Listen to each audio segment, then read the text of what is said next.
అందరికీ నమస్కారం. ఘోర విషాదం. రామ్ చరణ్పై కత్తితో దాడి, తీవ్ర గాయాలతో ఎంజీఎం ఆసుపత్రిలో పరిస్థితి అయితే విషమం.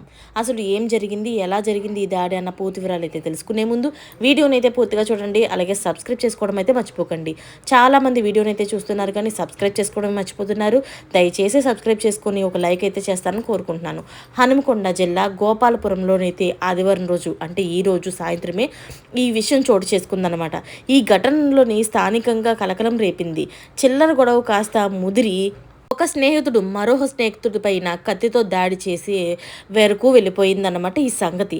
గోపాలపురానికి చెందిన రామ్ చరణ్ అనే వ్యక్తి కార్తీక్ గత కొంతకాలంగా స్నేహితులుగా ఉన్నారు.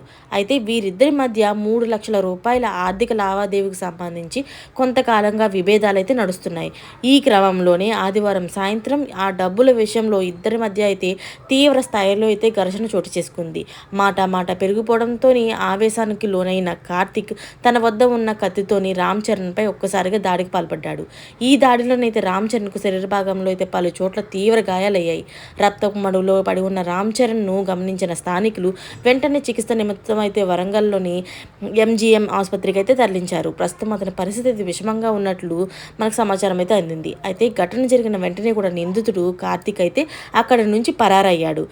బాధితుడి కుటుంబ సభ్యుల ఫిర్యాదు మేరకు కేసు నమోదు చేసుకున్న పోలీసులు పరారీలో ఉన్న కార్తీక్ కోసం గాలింపు చర్యలు అయితే చేపట్టారు. ఆర్థిక లావాదేవీలే ఈ దాడికి ప్రధాన కారణమని ప్రాథమికంగా అయితే నిర్ధారించారు.